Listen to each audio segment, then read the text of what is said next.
We're not live yet, so let's just chat.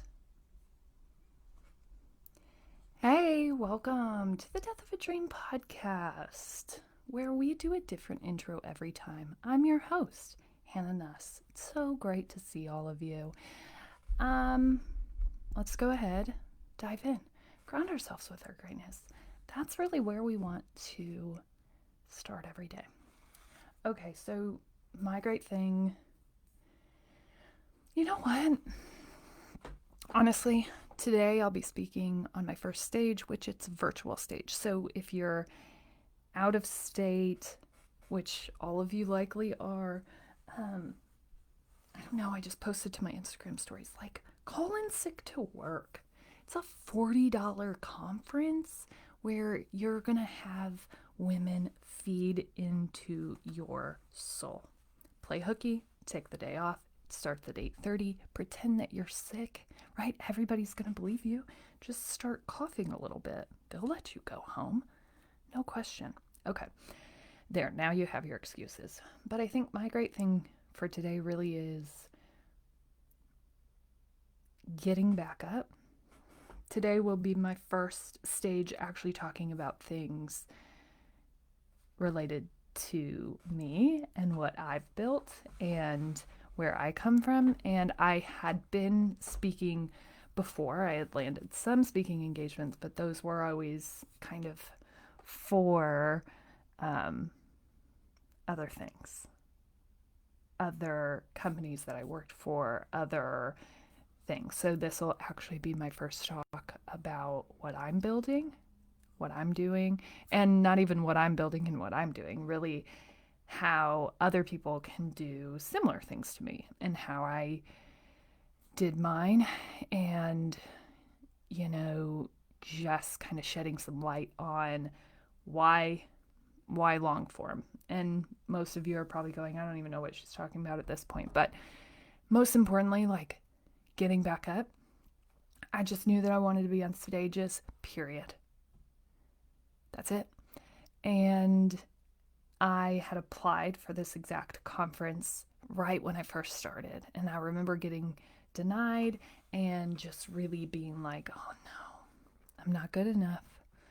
And wanting to stop at that point. And then I remember feeling like it was all going to happen and being super excited. And then I remember getting rejected.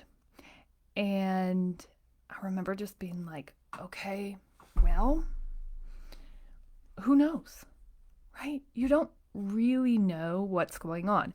Maybe they didn't need what I was talking about. Now, thinking about what I pitched on, they didn't need what I was talking about, I'm pretty sure.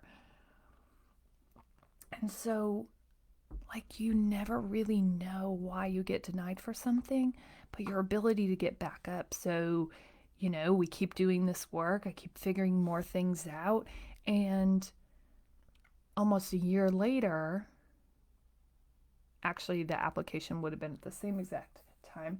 Almost a year later, I have a chance to apply again. And in my head, I'm like, oh, you could get turned down, right? Like, you got shut down last time. Don't you remember that? I was just like, so what?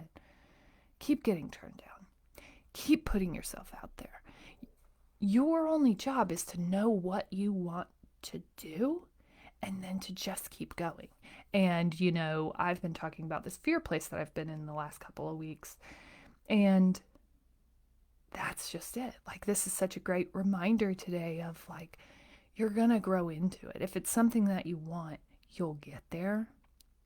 It just probably isn't going to be on your timeline. Like, trust, if I could have blown up 20 years ago, we wouldn't even be here right now, right? But the timeline's not up to me. And it's funny that all of us think that it is. Like, I had played out the actual scenario where I land this speaking gig a year ago. I blow up and, my podcast ranks and we just run off into stardom, right? And that didn't happen, and it wasn't supposed to. Okay? And that's still probably not going to happen. But what I can say is never stop moving, waiting for someone else to come through for you. Like, you're the X factor, and people will help you, but people really just care about themselves. So it's important that you start focusing on you. That sounds really selfish and hard to say, and even harder to truly believe. Um, but that's the reality. Like, as gross as it seems, think about it, right? Like, you'll help people out, but most people you're not going to go to the ends of the earth for. Um, so, all I can say is never stop moving, thinking that this is going to be the next thing. It probably isn't going to play out the way that you envision it, or maybe it does, but definitely keep moving because it may not. That's all. That's just from my own proof in my own life. Like, it's fine to dream and imagine and want those big things, but it may not happen. And that doesn't mean that you stop, right? You're still going to want those things. If they're true to you, you'll just apply next year, try again, do the thing. Maybe it's a one-time shot and maybe you don't get it. Then there's something else, okay? Just keep moving, keep trying. I'm saying this to myself. Hey, Hannah, we got to pitch a book. We got to do it. You're doing it, right? Like, that's the next step. And if you get denied, like, you show up and you pitch again and you try again. And it just maybe isn't the right timing. Maybe it isn't the right timing for you. Like, whatever it is or isn't, that's not really for me to decide. My job is to keep taking steps forward in things that I know to be true to me, in things that I've written down as goals. Like, I can't avoid this book thing. My actual goal that I write down every day is to write 5 books. So, like, I can't sit in this fear space for much longer. Like, 5 books. That's no small task. And eventually I'm going to have to meet publishers. Duh. Eventually I'm going to have to do this pitching thing. Duh. So we got to get over that hump, right? So anyways, that's my great thing. Is like just getting up and trying again. Like, you'll find the stage that's meant for you. You'll find the book producer that's meant for you. You'll find whatever that is. You'll find it. But you're not going to find it just sitting here wallowing, and that's what I wanted to do, trust. I wasn't going to find it just wishing that it would happen because I was scared of getting rejected again. So we tried again, and here we are, speaking on my first stage about a talk that I made based on the things that I'm doing. That's a big deal. Boom. Okay, so take time today for yourself. Yep, just you. Recognize yourself for your great thing. Please. Please. It's important. Today I'm going to start my talk with that, and I'm trying to play out in my head how I start that way, but I think greatness grounding is just always going to be something I want to be a part of this movement forever. It's made such a drastic impact on groups of people I've worked with, so we're just always going to start there. Okay, let's go ahead and get in here, get all the way in. I forget what I even titled this, but yesterday I was talking with a friend, and we were talking about just like the lowness, and she just kind of looked at me and she's like, I'm just not happy, and I don't know that I can be, that's really up to me. And she, after we have our conversation, we probably talk for about 2 hours on the topic, because that's what friends do. That's what they're there for. I need to help and hear and do anything that I can to help my friend. And so we're chatting about that and happiness just as a whole, and just bottom line, do you deserve to be happy? Can you make happiness happen, or are you just stuck in a place where it's not possible? And so that was the debate. Like, is it possible from where you're at right now? What's going on? And then she gets on Instagram and she's like, oh, wow, your post just kind of slapped me in the face. Thanks. And my post from probably 2 days ago was escape fine. And she's just kind of like, that's just it. That's the description of my life right now. Like, everything's fine. And for some of us, right, like, fine is a goal. Like, some of us just need to get to a fine baseline before we can start, accelerating past that. Some of us aren't even up there. So, like, I'm so grateful that my life was fine and that was my launching point, because a lot of people are coming from lower than fine and they have a much harder struggle than I do.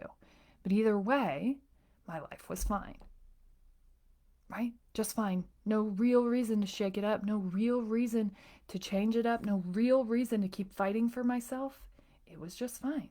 Everybody who you would ask would tell you that. Hannah's fine. In fact, they might even have told you that my life was great. But similar to the conversation I was having with my friend, I wasn't happy at all. But everybody was telling me that I should be, because they're looking at my life and they're going, it's so amazing. You're so amazing. Like, this is an amazing thing that you've built. You are amazing. Your life is amazing. And I'm just constantly looking around like, someone's going to figure this out, right? That, like, I'm just making all this up. That I don't even know how I got here. That everybody's pretty much been deciding what my life would look like since the moment that I was born. That I really didn't decide any of this. Like, someone's going to figure that out. I don't even know how I got here. And pretty soon I'm just looking around at my life feeling like I didn't belong there.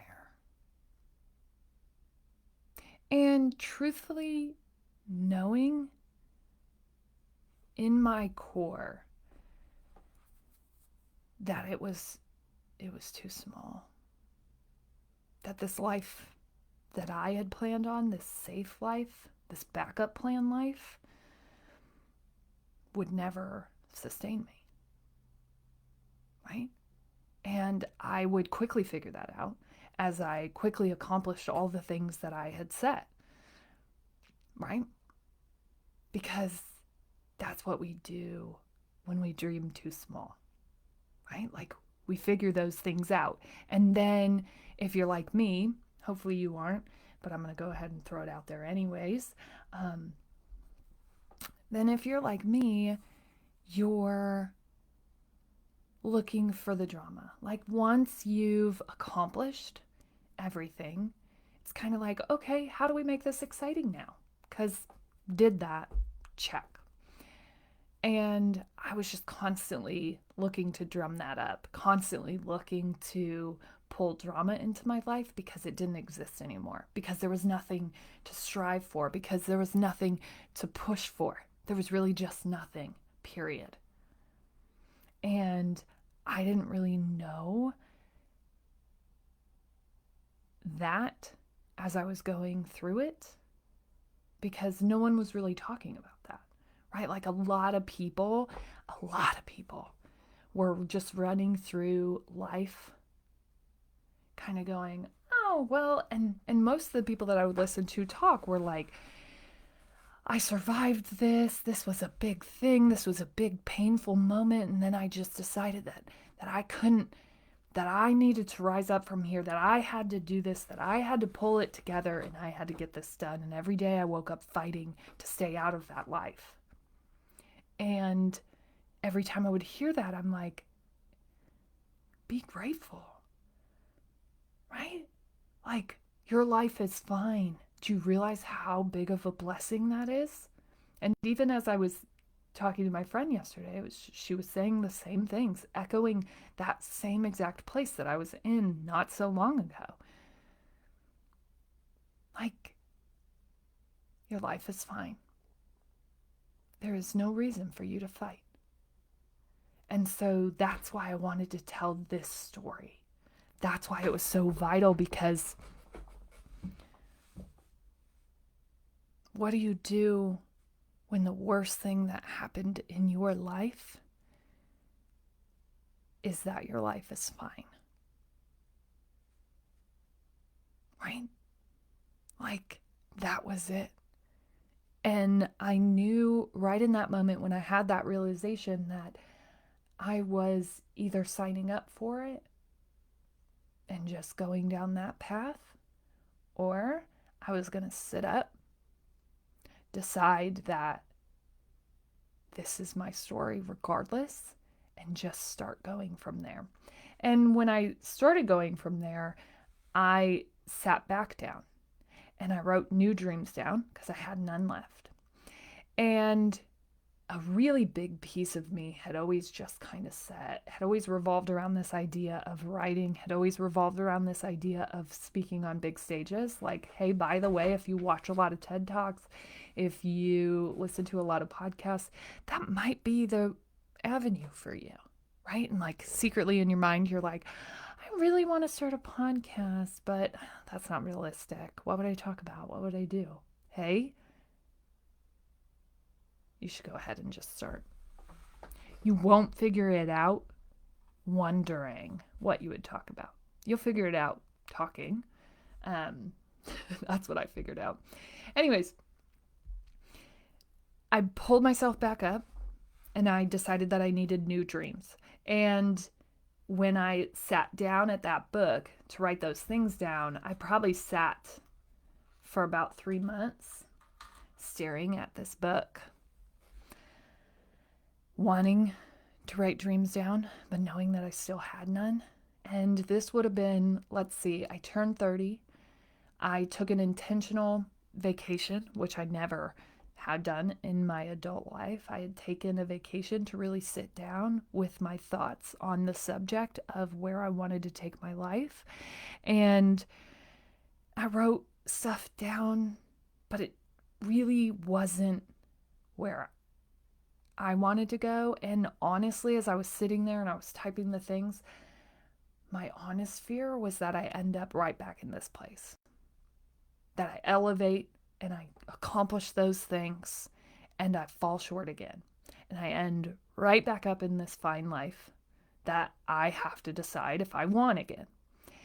And so I knew right then that I had to write things down that made me want to vomit. And that's the best way to describe it. I'm sorry if it grosses you out. I'm sorry if you wanted a better way to describe it, but like that's it. Right? Because when I did it the other way, when I planned those safe dreams, I quickly became unsatisfied, right? And I quickly elevated, found them, reached them, wanted to move on to the next thing. And that's not a bad way to live, except for I was so crazy, right? That I would do those things within 2 years and then go back to the drawing board. Like, come on. That's not going to be enough. That's not big enough. That's not really using the skills that I have. That's not challenging me. And it's not changing me. And it's not going to work. And I don't want to come back here again. Period. We're not reinventing this wheel again. Like, I'm fine if we accomplish a dream and then we slide something else in, but like we can't accomplish them all at the same time and then be at 35 now and need to start all over again and need to go to a big conference and need to be woken up again. Because really the only thing that I needed to be woken up from was just like shake me and tell me that everything that I want is possible. That like these dreams that are true in my heart that I'm not listening to, but that I can hear very clearly that that's possible. And no one was coming along to tell me that. I had to tell myself that. I had to sign up and just say like, whether it is or isn't possible, this is what you want. This is what you want. You know what that is. And I think so many times we just don't listen because it sounds hard. You know what? And I wish that it sounded hard. It sounds impossible. It sounds silly, right? To like even let our minds venture down that path. But it's not silly to your heart. And you really have to decide today. Do you want to be happy? What's going to make you happy? Do you want to live that dream life? Like, if you close your eyes right now, what would you be doing? And no, not the version that's like, oh my gosh, yes, I can see myself. I'm traveling. I have suitcases. I'm like working. I'm doing things. I'm in an airport. I'm like moving. Oh, no. When are we going to travel? Like, you don't travel for work. That's silly, right? Like, you're not going to travel. Where are you going? You don't have time to travel. That's not a realistic dream. Okay, let's dream more realistically. Okay, I'm going to open my eyes. Okay, I'm going to close my eyes again. Okay, now. Realistic dreams. Maybe we have a cup of coffee with a friend on a Friday. That's realistic. I could do that today. And like, I'm fine with you stair-stepping to the things, but I want those things that are going to challenge you and push you outside of your comfort zone, because that's how you know. Like, does it scare you and give you jitters, but also light your heart on fire when you think about doing it? Those are the ones that I want. I don't want the safe ones again. Like, I don't want the, this is me, okay? These are specific to me. Don't be offended if these are your actual goals. This is just my truth, okay? I had adopted this version of my life for so long that this was all that I wanted. I wanted to be a businesswoman because forever, that was the epitome of success to me. And I wanted to wear the pantsuits, and I wanted to be I wanted to drive a white SUV, and I wanted to be this materialistic version of what I envisioned a successful businesswoman being. That was what I wanted. I didn't really have any real goals around that. I had the materialistic version of what that would look like. And that was just it. As long as I appeared to be that person, people would recognize me as that. And that's all that I cared about at that point. Because that just feeds your ego enough, but not enough, is what I would find out.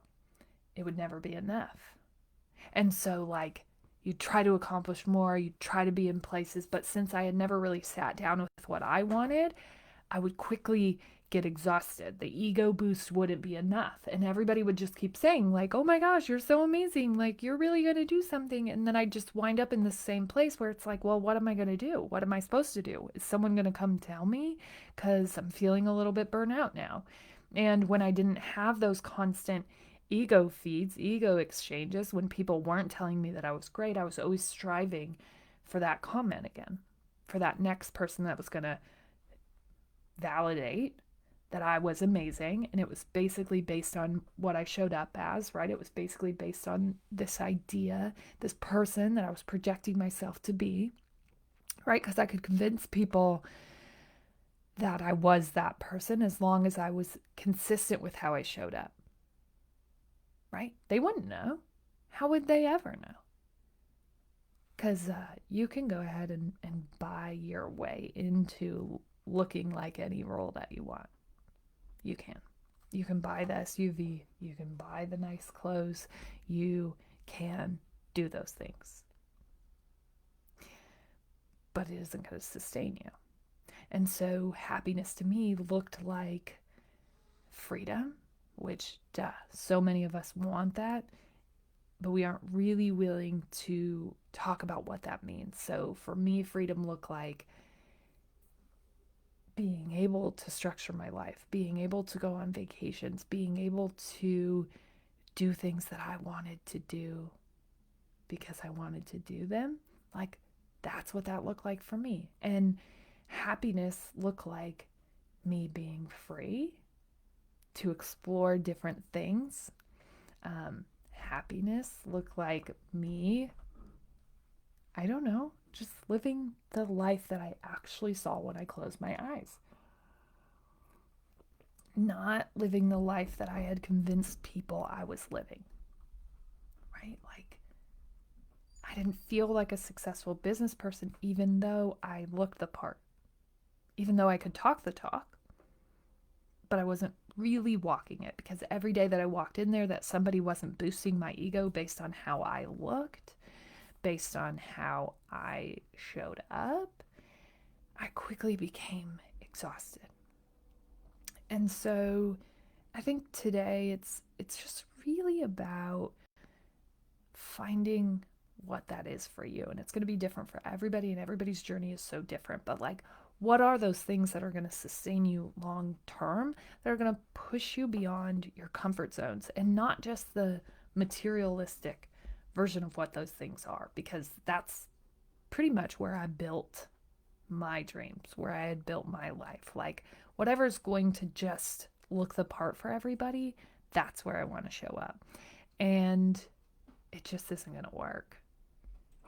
It's not, because it's not going to be enough. It's not going to be what you truly want, because all that can just go away, right? Like, all my clothes could go away. I could show up disheveled, and then people were like concerned about me, like, whoa, Hannah, she, like, I'm still the exact same person, clothes or not, hairbrushed or not, but people only wanted that polished version, and that got exhausting, right? Because that was the only thing that I was really about, this version of myself. And not that I'm not polished now, just that, like, that's not the only story that exists about me. That Hannah dresses nice, so she must be some sort of professional. Like, there's more to that story, but I had only committed to that one. Just look the part. No one needs to know that you're not happy. No one needs to know that this is not enough. And no one's gonna know. That's what's worse. It's like, you can be just fine. You can tell that story, right? However you want. You could go right now and buy a closet full of clothes that convince everybody that you're living the best life possible. You could buy a car that convinces them as well. You could do all those things.